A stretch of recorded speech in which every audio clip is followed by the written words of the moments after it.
بسم اللہ الرحمن الرحیم۔ احباب ذی وقار، 7 ستمبر پورے عالم اسلام میں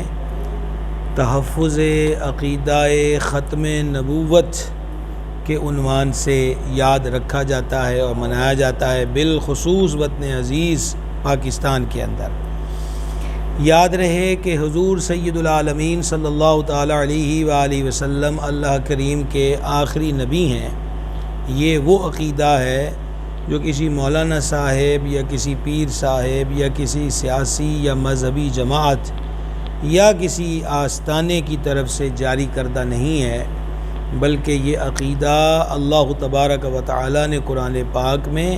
اور ہمارے آقا و مولا صلی اللہ تعالیٰ علیہ وآلہ وسلم نے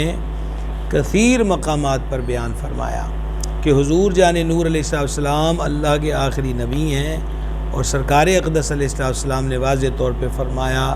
انا خاتم النبیین لا نبی بعدی، میں آخری نبی ہوں، میرے بعد کوئی نبی نہیں ہے۔ تو جس طرح مسلمان ہونے کے لیے اس چیز کا اقرار کرنا کہ اللہ کے سوا کوئی معبود نہیں اور حضور علیہ السلام اللہ کے رسول ہیں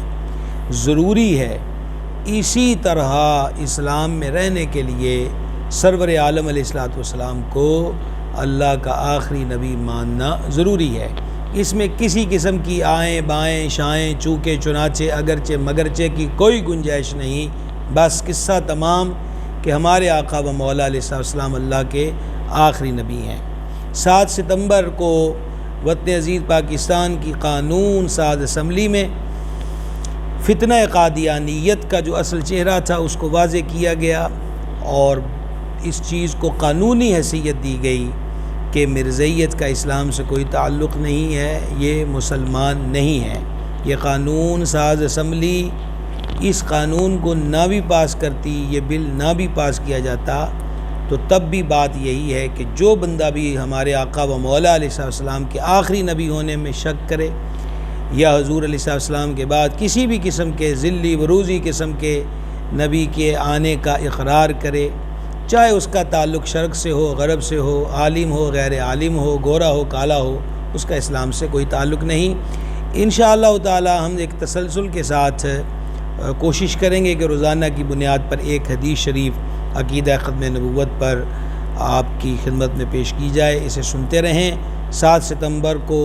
یاد رکھیں، اور اس پر میں اپنے دوست احباب سے عرض کرنا چاہتا ہوں کہ فیس بک پر قرآن و حدیث کے وہ دلائل جو ہمارے اکابرین نے واضح طور پر لکھے ہیں، بیان کیے ہیں،